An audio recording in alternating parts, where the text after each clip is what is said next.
Hello friends, welcome back to the next session of economics chapter number 7। हम पढ़ रहे थे methods of measuring national income. हम पढ़ रहे थे, हमने फर्स्ट मेथड जो है दैट इज प्रोडक्ट मेथड, वो हमने कंप्लीट कर लिया था, जिसमें हमने देखा था कि आप अगर नेशनल इनकम निकालते हो प्रोडक्शन के हिसाब से, मतलब इकोनॉमी में जितना गुड्स एंड सर्विसेज प्रोड्यूस हुए हैं साल भर के अंदर, उसकी वैल्यू आप करते हो नेशनल इनकम में ऐड करते हो।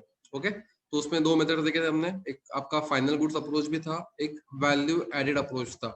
दोनों को कैसे करना है हमने बात की थी। फाइनल गुड्स में आप सिर्फ फाइनल गुड्स की वैल्यू लेते हो, आप इंटरमीडिएट गुड्स की वैल्यू ऐड नहीं करते हो नेशनल इनकम में। एंड अब जब वैल्यू एडेड मेथड की बात करते हो तो उसमें आप सारी जो गुड्स अपने प्रोड्यूस की सभी की वैल्यू ऐड करते हो, but not the output value, but only the value added in each stage of production, and that is what the value of output minus value of input is the value added. उतना क्या करते हैं, हर stage में add करते हैं। Precautions भी देखे थे हमने, तो प्रिकॉशंस वही थे जो आपने बात की थी फीचर्स में भी जनरली, कि आपको इनडायरेक्ट टैक्सेस माइनस करना है, डिप्रिसिएशन माइनस करना है, फॉरेन का इनकम ऐड करना है, आपने जो सेल्फ कंजम्पशन के लिए यूज किया है, खुद के लिए यूज किया है, प्रोडक्शन की जो चीजें हैं आपको उसको ऐड करना है इम्प्यूटेड वैल्यू पे। ओके ना, ये सारी बातें हमने की थी। सेकंड हैंड गुड्स की आपको वैल्यू ऐड नहीं करना है। सेकंड हैंड गुड्स आपने अगर सेल किया होगा या परचेज किया होगा तो वो आपको नेशनल इनकम में ऐड नहीं करना है, because it is previous years production. तो ये सारी हमने बातें की थी, तो आई गेस, और हमने डाउट सेशन भी ले लिया है, तो आपने जिनको डाउट्स थे आप लोगों ने अटेंड किया होगा और आपने क्लियर कर लिया होगा। आगे हम पढ़ेंगे और इसकी भी हम आगे अगले हफ्ते में, फिर इस हफ्ते में हम एंड में डाउट सेशन लेंगे, तो आपका पूरा चैप्टर अच्छे से क्लियर हो जाएगा। ओके, तो start with the second method, that is income method. As a name suggest, देखो नाम में आपको दिया है इनकम, तो यहाँ पे हम क्या करने वाले हैं, इकोनॉमी में जितने भी लोग हैं उन सभी का इनकम हम ऐड करने वाले हैं, है ना। सभी का करेंगे हम, इनकम ऐड करेंगे।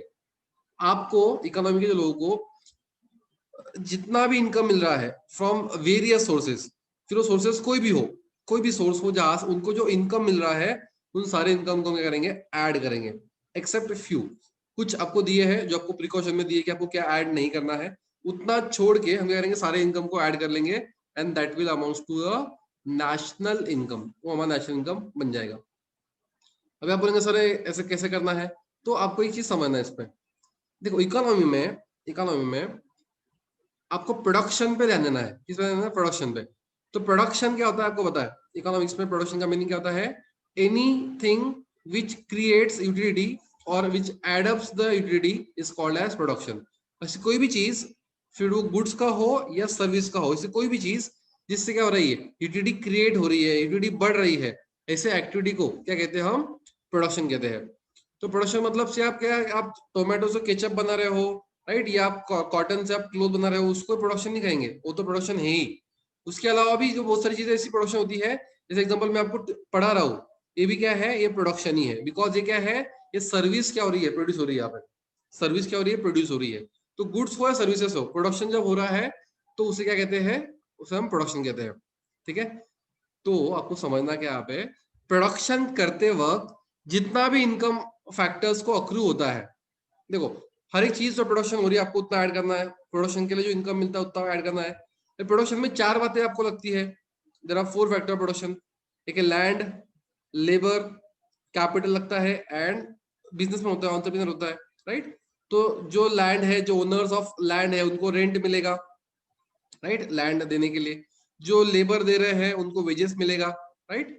जो कैपिटल दे रहे हैं उनको इंटरेस्ट मिलेगा, एंड जो बिजनेस कर रहे हैं they will earn profit, right. तो ये जितना भी रेंट है, जितना भी लेबर वेजेस है, जितना भी इंटरेस्ट है एंड प्रॉफिट जितना भी है, क्या करोगे आप, सबको ऐड कर दो, सम अप कर दोगे, तो you will get the income of the nation. Because because simple समझना आपको, कि जितना भी इनकम आपने उसको चार कैटेगरी में डिवाइड कर दिया है, चार कैटेगरी आपने उसको डिवाइड कर दिया है, बिकॉज जो चीज आप प्रोडक्शन कर रहे हो वही आप नेशनल इनकम में ऐड करते हो। सिंपल है चीज।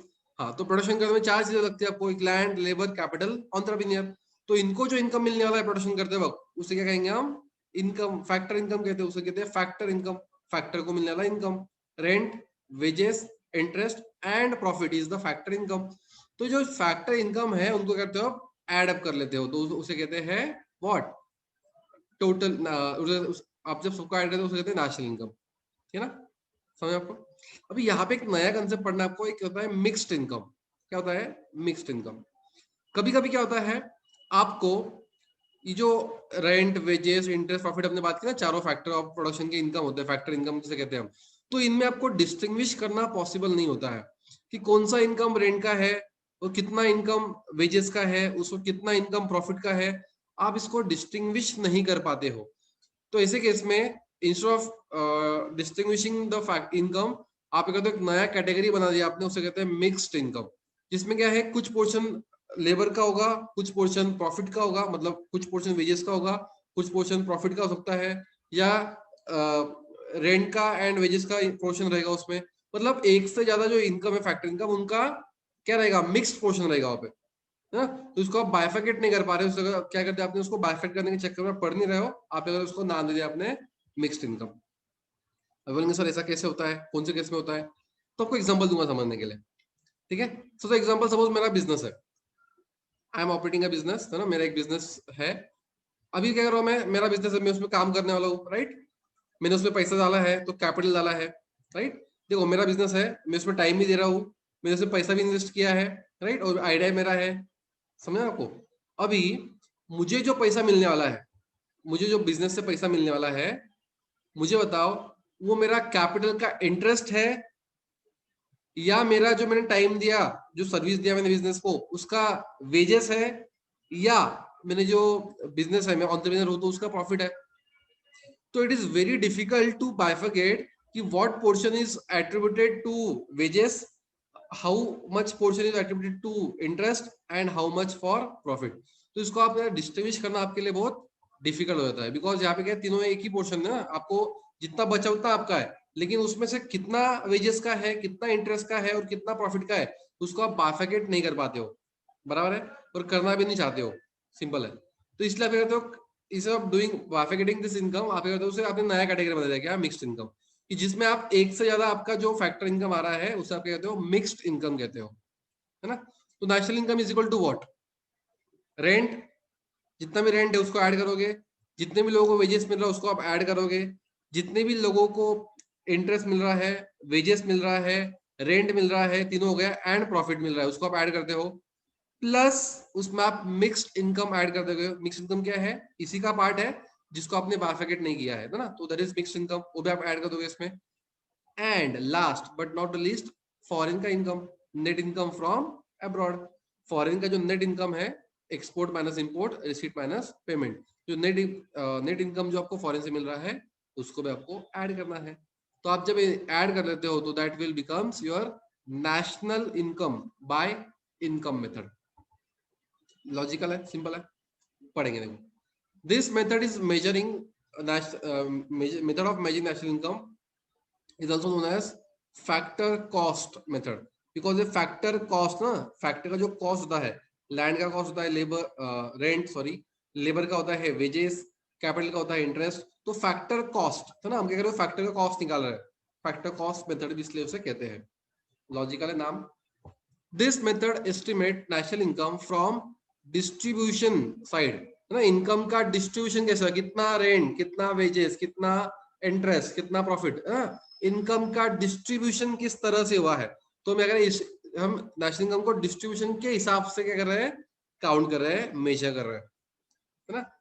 According to this method, the income payments received by all the citizens of the country, citizen जो हमारे कंट्री के, जिनको जितना भी इनकम मिला है इन अ पर्टिकुलर ईयर, एक साल के अंदर, आर एडेड अप, आप उसको ऐड कर देते हो, ठीक है।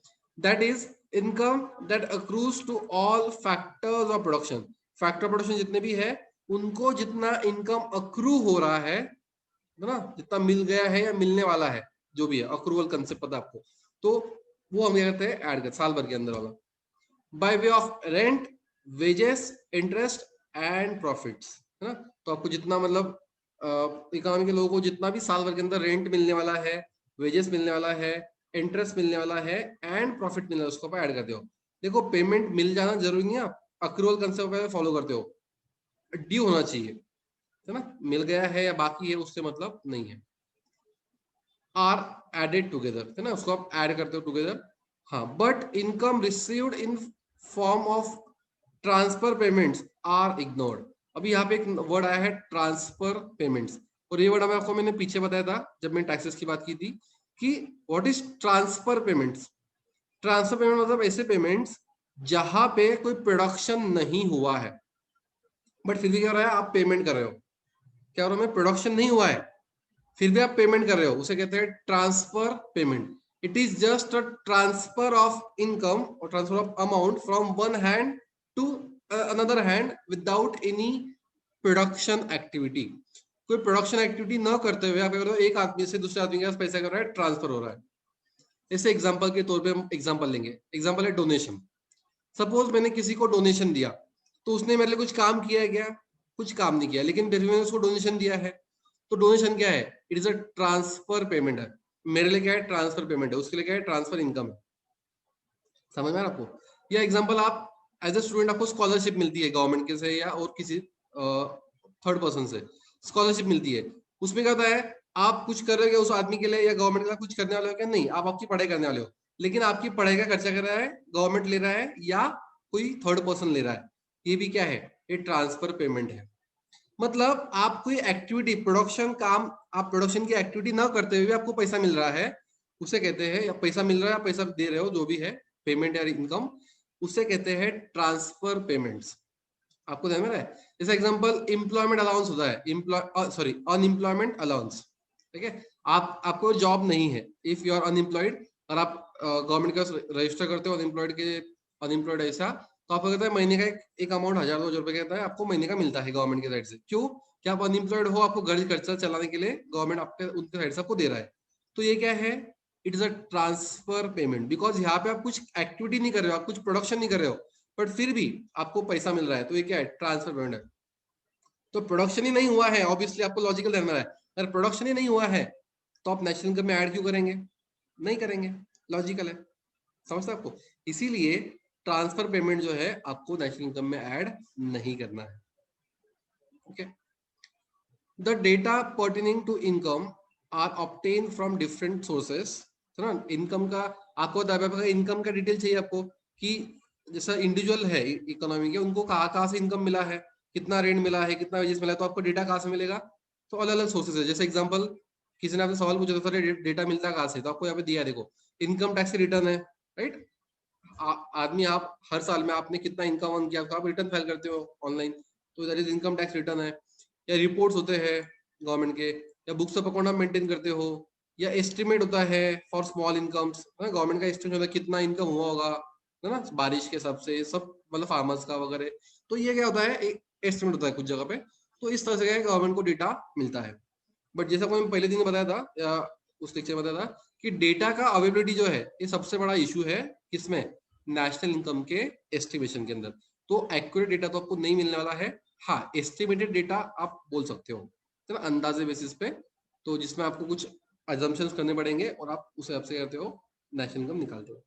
ठीक है, चलो मेथड समझ लेंगे। मेरे को बताया, understand the method, understand the concept, don't go कि सर प्रैक्टिकली कैसे होगा।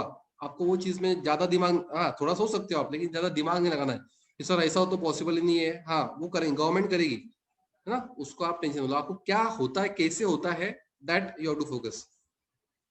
GNP, ग्रॉस नेशनल प्रोडक्ट, पता आपको, can be treated as the sum मतलब टोटल ऑफ फैक्टर इनकम, तो ना जितना भी फैक्टर इनकम है, rent, wages, interest, profit, mixed income आपको ऐड करना है ना, एंड फॉरेन का इनकम भी, बिकॉज ये क्या है, नेशनल है। डोमेस्टिक रहता हो फॉरेन का इनकम ऐड नहीं करते हो, लेकिन नेशनल रहता हो क्या करते हो, फॉरेन का इनकम ऐड करते हो। हमने ये देखा था कंसेप्ट के अंदर। earned as a result of undertaking economic activity. देखो ये बात बताइए ना, आपने कुछ तो भी इकोनॉमिक एक्टिविटी किया है और उसके बदले क्या है, आपको पैसा मिला है, समझे आपको, या आपको इनकम मिला है, तो वो आपको ऐड करना है। आपने कुछ किया नहीं है और फिर भी पैसा मिला है, तो वो ऐड नहीं करना है। ठीक है ना, समझ में। On the part of resource owners, है ना, जिनको मतलब जो रिसोर्सेस के जो ओनर है, जो लैंड के ओनर है, जो रेंट, वेजेस, लेबर के जो ओनर है, इनकी हम बात कर रहे हैं। And reflected in the production of the total output of goods and services during any given period of time. और जो क्या है प्रोडक्शन में आपने रिफ्लेक्ट किया है, मतलब उससे क्या हुआ, प्रोडक्शन हुआ है। मतलब कोई भी एक्टिविटी जिससे प्रोडक्शन हुआ है, तो जो रिसोर्स के जो ओनर्स है, जिनको पैसा मिला है उसके बदले मिलने वाला है, तो वो क्या करना आपको, एड अप करना है, सम अप करना है। ठीक है। 10 GNP according to income method is, तो जीएनपी निकालोगे सर आप, देखो NI national income is equal to rent plus wages plus interest plus profit plus mixed income, है ना, नीचे पीछे दिया, आपको चाहिए तो आप पढ़ सकते हो मिक्स्ड इनकम क्या है, मैं आपको बता दिया, plus net income from abroad. Clear? तो this is about the income method. Now you have to take some precautions, है ना, जैसे आप दवाई जब लेते हो तो आपको कुछ प्रिकॉशन लेने पड़ते हैं, राइट, कि खाने के पहले लेना है या खाने के बाद में लेना है, राइट, कितना टाइम के बाद लेना है, कितना लेना है दिन भर में, 2 लेना है कि एक लेना है। तो वैसे ही आप जब ये मेथड फॉलो करते हो तब कुछ प्रिकॉशंस लेने पड़ेंगे, कुछ काळजी आपला तुम्हाला घ्यावी लागेल। तर काय काळजी घ्यावी लागेल, क्या आपको ध्यान रखना पड़ेगा, वो हम देखेंगे। ठीक है। While estimating national income by income method the following precautions should be taken. The first which we already discussed, कि आपको ट्रांसफर पेमेंट जो होता है वो नेशनल इनकम में ऐड नहीं करना है। भले आपसे पेमेंट जा रहा है, किसी को मिल रहा है, तो जिसको मिल रहा है उसके लिए वो इनकम भले ही है, उसका इनकम है, लेकिन वो आप नेशनल इनकम में ऐड नहीं करने वाले हो। क्यों नहीं करेंगे? बिकॉज इससे कोई प्रोडक्शन नहीं हुआ है। जो एक्टिविटी से प्रोडक्शन होता है उसी को आप नेशनल इनकम में ऐड करते हो, राइट। तो प्रोडक्शन ही नहीं हुआ है, इसलिए आप ट्रांसफर पेमेंट जो होता है उसको आप नेशनल इनकम में ऐड नहीं करते हो, है ना, ना ही इनकम मेथड में एंड ना ही एक्सपेंडिचर मेथड में। ठीक है। तो ट्रांसफर पेमेंट को आपको इग्नोर करना है। समझ में आ रहा आपको? देखो आपको ये बता देता हूँ मैं अभी, आप जब अभी अगला मेथड पढ़ेंगे, कल हम पढ़ेंगे एक्सपेंडिचर मेथड, तो उसमें प्रिकॉशन जब पढ़ेंगे तो लगभग प्रिकॉशन सेम है, लगभग एक हाथ दो छोड़ के लगभग पूरे जितने प्रिकॉशन आप पढ़ोगे ना पूरे सेम रहेंगे। तो आपने यहाँ से अगर अच्छे से प्रिकॉशन पढ़ लिया ना, आपको एक्सपेंडिचर में लॉजिक वही रहेगा, बिकॉज एक आदमी का इनकम दूसरे का खर्चा होता है ना, तो इनकम ऐड नहीं करता आपको खर्चा भी ऐड नहीं करना पड़ेगा। समझ आपको लॉजिकल वही होता है, इनकम ऐड नहीं करोगे तो आपको खर्चा भी ऐड नहीं करना है नेशनल इनकम में। तो आपको इनकम क्यों ऐड नहीं करना समझ लो लॉजिकली, आपको एक्सपेंडिचर में दिक्कत नहीं आएगी। ठीक है। देखो ट्रांसफर इनकम और उसे हम कहते हैं ट्रांसफर पेमेंट्स। इनकम एक का इनकम होता है, एक का पेमेंट होता है। लाइक स्कॉलरशिप्स हो, देखो उसमें क्या कहता है, स्कॉलरशिप आता है, गिफ्ट आता है, बिकॉज गिफ्ट जब देते हो तो आप उसके उसके बदले आपको कुछ मिलता है क्या? कुछ नहीं मिलता है। डोनेशन होता है, या चैरिटी आप कर रहे हो किसी पे, या ओल्ड एज पेंशन जो लोगों को मिलता है, गवर्नमेंट के एम्प्लॉय होते हैं, उन्हें लाइफ टाइम सर्विस दी होती है और 60 साल के बाद उनको पेंशन मिलता है ओल्ड एज के लिए। तो वो कुछ काम करेगा 60 साल के बाद नहीं, फिर उनको पैसा मिल रहा है, तो ये क्या है? ट्रांसफर पेमेंट है। आपको समझना है। अनएम्प्लॉयमेंट अलाउंस आपको बताया मैंने, ये सब क्या है? ये सब ट्रांसफर पेमेंट्स है। इनको आपको नेशनल इनकम में ऐड नहीं करना है। लॉजिक समझ में आ गया? सेकेंड लॉजिक, सेकेंड जो है आपको थोड़ा समझना पड़ेगा। All unpaid services like services of a housewife, teacher teaching her or his child should be अनेगन आपको इग्नोर्ड। यहाँ पे आपने फर्स्ट में अनेगन इग्नोर है ना, आपको क्या करना है? ट्रांसफर में इग्नोर, अनपेड सर्विसेज इग्नोर। अभी ये क्यों करना है, लॉजिक भी समझेंगे। देखो जो भी सर्विसेज आप दे रहे हो out of love, out of affection, तो वहां पे आपने सर्विस प्रोवाइड किया है, प्रोडक्शन तो हुआ है वहां पे। आप ये बात नहीं बोल सकते कि प्रोडक्शन नहीं हुआ है, प्रोडक्शन हुआ है, जरूर हुआ है, लेकिन उसके लिए आप पेमेंट नहीं कर रहे हो, आप उसके लिए पेमेंट नहीं कर रहे हो। लेकिन आप एक बात बोल सकते हो यहाँ पे, है ना, कि सर पेमेंट भले नहीं होगा, लेकिन आप इम्प्यूटेड वैल्यू जिसे कहते हो ना, कि अगर वो सर्विस किसी दूसरे ने प्रोवाइड किया तो कितना पेमेंट लगता है, तो वो आप ऐड करना चाहिए था। अग्री विथ यू, आप ये बात बोल सकते हो, लेकिन आपको ऐड नहीं करना है। उन्होंने बोला नहीं करना तो नहीं करना है ना। लॉजिक ये है इसके पीछे कि जो सर्विसेज आप आउट ऑफ लव देते हो, आउट ऑफ अफेक्शन देते हो, जैसे मैं मेरे बच्चों को पढ़ा रहा हूँ, राइट, या घर में आपकी मम्मी जो होती है घर में काम करती है, राइट, तो वो जो करती है काम, या मैं जो पढ़ाऊंगा सब बच्चों को, मतलब ये जो चीजें आउट ऑफ लव अफेक्शन से जो होती है, उसकी वैल्यू आप मनी में एक्सप्रेस नहीं कर सकते हो। आप मेड की सर्विस एंड आपकी मम्मी की सर्विस, उन दोनों को कंपेयर नहीं कर सकते हो, है ना, कि मेड को आप महीने का 2,000 रुपए दे रहे हो, तो मम्मी का भी 2,000 रुपए, जो काम के 2,000 रुपए नेशनल इनकम में ऐड कर दो। ऐसी आप नहीं कर सकते, बिकॉज ये जो सर्विस दी मम्मी ने, या जो पेरेंट्स अपने बच्चों को पढ़ाते हैं, वो जो चीज है ना, जो आउट ऑफ लव अफेक्शन होता है, उसकी वैल्यू आप मनी में काउंट नहीं कर सकते हो। इट इज, है ना, बोलते हो वैल्यूलेस, मतलब है ना, you can not calculate in money terms, and that's the logic behind not including it in national income. इसका लॉजिक यही है कि आप ये जो वैल्यू है, जो आउट ऑफ लव अफेक्शन होता है, उसकी आप मनी में वैल्यू मेजर नहीं कर सकते हो, और इसीलिए वो जो है आपको नेशनल इनकम में ऐड नहीं करना है, बिकॉज यहाँ पे पेमेंट नहीं हो रहा है। कुछ जगह पे ऐसा भी है आगे कि पेमेंट नहीं होता है फिर भी हम ऐड करते हैं ना, लेकिन वहां पे आउट ऑफ लव अफेक्शन नहीं होता है, बट यहाँ पे आउट ऑफ लव अफेक्शन है। ये फर्क आपको ध्यान देना है ना, कंसेप्ट इसी को कहते हैं। ठीक है, दैट इज सेकंड। थर्ड जो हमने ऑलरेडी पढ़ा है प्रोडक्शन मेथड में, आउटपुट मेथड में, any income from sale of second hand goods. Second hand goods से आपको इनकम मिल रहा है तो क्या करेंगे, ऐड नहीं करेंगे, मतलब इग्नोर करेंगे। Like car, house etcetera should be ignored. आप सेकेंड हैंड हाउस या कार या कोई भी चीज आप बेच रहे हो, मोबाइल बेच रहे हो सेकेंड हैंड, उसको आपको नेशनल इनकम में ऐड नहीं करना है, बिकॉज वो प्रीवियस ईयर के इनकम में ऐड हो चुका है आपका, जिसका भी था, आपको फिर से उसको ऐड नहीं करना है। लॉजिकल है, समझ में आ गया थर्ड पॉइंट। फोर्थ, हाँ भी ये समझना आपको, income from sale of shares and bonds should be ignored. देखो आपको बोल दिया कि पूरा इनकम ऐड कर दो, क्या नहीं करना है, आपको लीज दिया है ना, तो क्या नहीं करना है आपको, एक चीज, शेयर्स पे या बॉन्ड्स पे आपको जो इनकम मिलता है आपको ऐड नहीं करना है। पूरा हम पढ़ लेंगे। As they do not add anything to the real national income, because production में वो कुछ एडिशन नहीं करते हैं। एग्जाम्पल दूंगा आपको मैं, ठीक है। सपोज मेरे पास कोई कंपनी का शेयर है, एग्जाम्पल मेरे पास State Bank of India SBI का शेयर है, 200 रुपए का एक शेयर है। मेरे पास 100 शेयर है, कितने होते हैं, 20,000 रुपए के शेयर मेरे पास है, उसकी वैल्यू है 200 रुपए, मेरे पास 100 शेयर्स है, एग्जाम्पल के तौर पे बोलो, है ना। अभी आपको ये चीज पता होनी चाहिए कि शेयर मार्केट में होता क्या है। कंपनी ने एक बार शेयर इशू कर दिए, जैसे एसबीआई बैंक है उसने शेयर इशू कर दिए, उसने इशू कर दिए। अभी कुछ शेयर मेरे पास है, कुछ आपके पास है, कुछ और अलग हजारों लोगों के पास शेयर एसबीआई के हैं। अभी एसबीआई जो है बार बार शेयर इशू नहीं करती है ना, एसबीआई के पास जो इतने शेयर है उनके पास जो है उनका फिक्स है, अभी उनका वो बैंकिंग का काम चालू है, राइट। अभी हम क्या करते हैं, मेरे पास शेयर है 100 शेयर, अभी क्या हुआ, सपोज 8 दिन बाद या 2 महीने बाद, एग्जाम्पल पकड़ लो, एसबीआई का जो शेयर था उसकी वैल्यू 220 रुपए हो गई, क्या हो गई, 220 रुपए हो गई। अभी मैं क्या देख रहा हूँ कि मैंने 200 में लिया था, अभी 220, मतलब 20 रुपए पर शेयर मुझे प्रॉफिट मिल रहा है, ठीक है। मेरे पास 100 शेयर्स है, मतलब कितना हो गया, 2,000 रुपए मुझे प्रॉफिट मिल रहा है, तो बेच देता हूँ मैं। तो मैंने क्या कर दिया, मैंने बेच दिया। मैं कैसे बेचता हूँ, ऑनलाइन बेचता हूँ ना। डीमैट अकाउंट आपने सुना होगा, डीमैट अकाउंट, डीमैटेरियलाइजेशन अकाउंट कहते हैं उसे, फुल फॉर्म उसका। तो डीमैट अकाउंट के थ्रू क्या मैं बेचता हूँ, अभी कोई भी ले लेगा, है ना, ऑनलाइन ही लेगा, वो भी उसके अकाउंट में जमा हो जाएंगे। कौन लेगा वो भी पता नहीं अपने को, लेकिन कोई ना कोई ले लेगा वो शेयर, राइट। 220 में ऑनलाइन होता है सब प्रोसीजर, आपको समझता नहीं कौन ले रहा है, लेकिन कोई ना कोई ले लेगा, ठीक है। अगर उसका प्राइस 200 रुपए भी, 220 रुपए उस दिन है तो।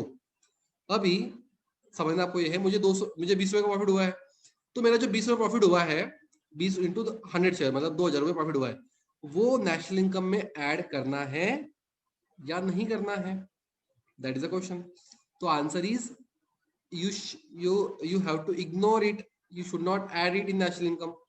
why now, क्यों, बिकॉज देखो मैंने शेयर लिए, तब कंपनी का पैसा गया, मतलब मैंने सपोज इनिशियली बैंक से, जब शेयर बैंक ने इश्यू किया तब मैंने बैंक से शेयर लिए थे, तो वो कंपनी, बैंक को पैसे मिले होंगे, है ना, उससे बैंक प्रोडक्शन भी कर रही है। लेकिन बाद में जब मैं शेयर्स दे रहा हूँ किसी दूसरों को, तो उससे एसबीआई कुछ फर्क नहीं पड़ रहा है। पहले क्या था, एसबीआई के शेयर होल्डर में नाम दिखा था मेरा, संतोष जवर का, अभी दिखेगा एग्जांपल के लिए यश चांडक का। एग्जांपल यश ने अगर शेयर ले लिए होंगे तो यश का नाम दिखेगा, सिर्फ क्या होगा, नाम बदलेगा। एसबीआई के लेजर में, एसबीआई के पास जो शेयर होल्डर का लिस्ट होता है उसके उसमें नाम बदलेगा, संतोष जवर में कट होगा और यहाँ पे यश चांडक का नाम आएगा, इतना फर्क पड़ेगा। बाकी एसबीआई को 220 रुपए नहीं मिलने वाले हैं, आपको समझ में आ रहा है। एसबीआई को 220 रुपए देने भी नहीं है, कुछ नहीं करना है, उनके जो शेयर है वो पड़े है ना, उनके पास जो काम है उनका चालू है। सिर्फ हम क्या कर रहे हैं, आपस में शेयर्स को बाय और सेल कर रहे हैं। तो इसका मतलब ये जो एक्टिविटी है, आप जब शेयर्स या डिबेंचर या बॉन्ड जो है उसको आप जब परचेज सेल करते हो, तो इससे प्रोडक्शन एक्टिविटी में कोई फर्क नहीं पड़ता है, प्रोडक्शन में कोई इंक्रीमेंट नहीं होता है, प्रोडक्शन बढ़ता नहीं है, और इसीलिए आपको नेशनल इनकम में उसको ऐड नहीं करना है। Same in expenditure method also and same in income method also. यहां तक समझ में आ गया? नेक्स्ट पॉइंट फिर देखो, revenue received by the government through direct taxes. अभी गवर्नमेंट को जो डायरेक्ट टैक्सेस मिलते हैं, क्या करना है? इग्नोर करना है, because it is also not a production. Production नहीं है।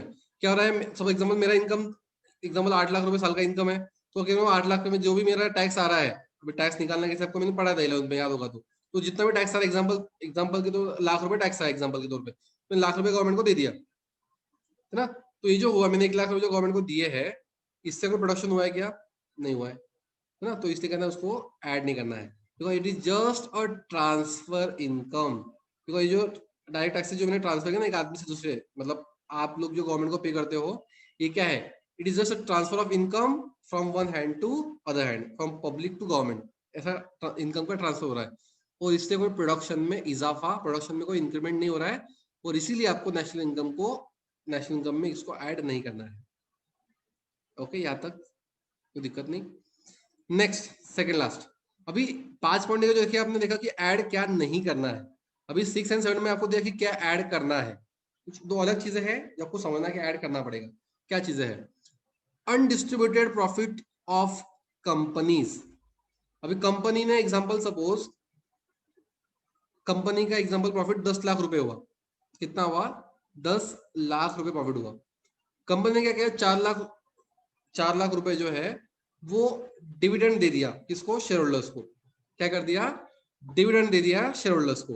तो 4 लाख रुपए पब्लिक के पास चले गए, तो पब्लिक का इनकम हो गया, तो आप ऐड करेंगे, है ना? पब्लिक के इनकम में आप उसको मिल जाएगा, आपको ऐड हो जाएगा। जो 6 लाख रुपए जो है, जो कंपनीज ने डिविडेंड नहीं दिया, वो अपने पास रखा है, उसे कहते हैं अनडिस्ट्रीब्यूटेड प्रॉफिट। प्रॉफिट को डिस्ट्रीब्यूट नहीं किया है, वो रिजर्व में रख दिया कंपनी अपने पास ही। तो वो जो है वो ऐड करना है या नहीं करना है? तो लॉजिकली ऐड करना है। जो को प्रॉफिट कैसे होगा, कंपनी को प्रॉफिट कैसे होगा? By production activity. प्रोडक्शन किया ना कंपनी ने, इसलिए कंपनी को पैसा मिला है वो।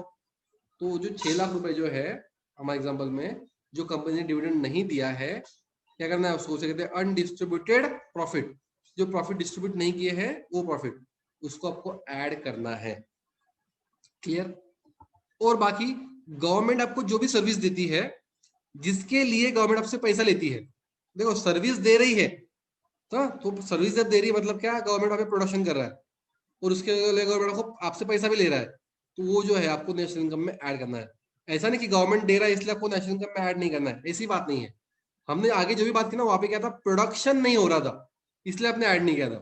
लेकिन जैसे एग्जाम्पल रेलवे है, रेलवे में क्या होता है? गवर्नमेंट आपको प्रोडक्शन की, मतलब गवर्नमेंट प्रोडक्शन कर रहा है, आपको सर्विस दे रहा है ना, ट्रांसपोर्ट सर्विस दे रहा है आपको गवर्नमेंट। आप एक प्लेस से दूसरे प्लेस पे जा सकते हो, या आपके गुड्स को आप एक प्लेस से दूसरे प्लेस पे भेज सकते हो, तो हमें प्रोडक्शन हो रहा है, तो उसको आपको नेशनल इनकम में ऐड करना है।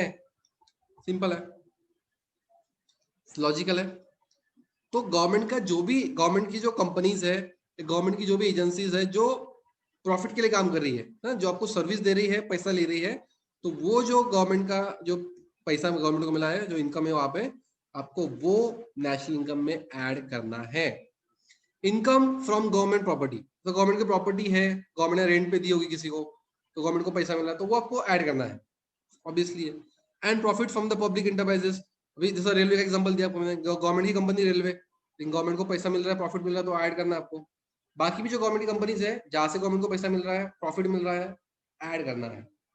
ऐसा नहीं गवर्नमेंट है तो ऐड नहीं करना है, गवर्नमेंट है, प्रोडक्शन कर रहा है, ऐड करना है। Simple. Such as water supply है, इलेक्ट्रिसिटी आपको सप्लाई करता है, तो वो आपको ऐड करना है। ठीक है, शुड बी इंक्लूडेड, ऐड नहीं करना, इंक्लूडेड। क्लियर है ना? डाउट्स आप मुझे पूछ लेना, हम अलग से सेशन भी लेंगे उसका। आपको अगर नहीं होता है तो आप मुझे कभी व्हाट्सअप या फोन कर सकते हो। ठीक है। इम्प्यूटेड वैल्यू आ गया अभी एक पॉइंट फिर से, of production kept for self consumption. देखो आपने अगर प्रोडक्शन किया होगा जो आप सेल्फ कंजम्पशन के लिए यूज कर रहे हो, आप खुद के लिए यूज कर रहे हो, तो आपको वो ऐड करना है इम्प्यूटेड वैल्यू पे। आपने जो प्रोडक्शन किया है, जो आप बेच नहीं रहे हो, है ना, आप अगर हो खुद के लिए यूज कर रहे हो, सेल्फ कंजम्पशन के लिए यूज कर रहे हो, तो वो आपको नेशनल इनकम में ऐड करना है ना। आपको थोड़ा कंफ्यूजन लग सकता है, लेकिन हाँ ऐसा है, बिकॉज यहाँ पे आउट ऑफ लव अफेक्शन नहीं है, आप खुद के लिए कर रहे हो, ऐड करना है। कितना करेंगे आप, बिकॉज यहाँ पे प्रोडक्ट गुड्स है ना, गुड्स की बात करें यहाँ पे, तो आपने जो भी गुड्स सर्विसेज प्रोडक्शन किया है, जो आप खुद के लिए यूज कर रहे हो, तो आपको उसका ऐड करना है वैल्यू, इंपोर्टेड मतलब market value. And imported rent of owners occupied houses should be included. अभी ये थोड़ा अलग लगेगा आपको कि आप जिस घर में रहते हो, है ना, सेल्फ ऑक्यूपाइड हाउस जो होता है, मतलब जो ओनर जिस घर में रहता है उसका भी रेंट जो है आपको नेशनल इनकम में ऐड करना है। मतलब भले ही आपने वो रेंट पे नहीं दिया किसी थर्ड पर्सन को, आप खुद वहां पे रहते हो, लेकिन फिर भी अगर वो घर आपने किसी दूसरे को रेंट पे दिया होता, तो कितना रेंट मिला होता, उतना आपको नेशनल इनकम में ऐड करना है। सर क्यों, कैसे करना है, गवर्नमेंट ने बोला है, ठीक है। Imported rent of owner occupied houses, जो घर ओनर का ऑक्यूपाइड है, ओनर का है घर ना, ओनर रहता है वहां पे, शुड बी इंक्लूडेड, ठीक है। तो 7 पॉइंट्स है, 5 आपको इग्नोर करने हैं, 2 आपको ऐड करना है नेशनल इनकम में, समझना आपको। In India national income committee of the central statistical organisation uses the income method for adding up the income arising from trade, transport, professional and liberal arts, public administration and domestic services। आपको underline कर लेना है कि कहाँ कहाँ पे India में income method use होता है। ओके, तो ठीक है, अच्छे से पढ़ो एक बार। अगर आपने इनकम अच्छे से पढ़ लिया आज के आज, तो आपको एक्सपेंडिचर में दिक्कत बिल्कुल नहीं आएगी। 99 मतलब प्रिकॉशन तो लगभग पूरे सेम ही है, 1-2 पॉइंट का फर्क हो सकता है, लगभग सेम है। मेथड में थोड़ा फर्क है, एक का इनकम दूसरा खर्चा, तो आपको खर्चे के हिसाब से बात करना है। That will study in next session. Okay, thank you very much.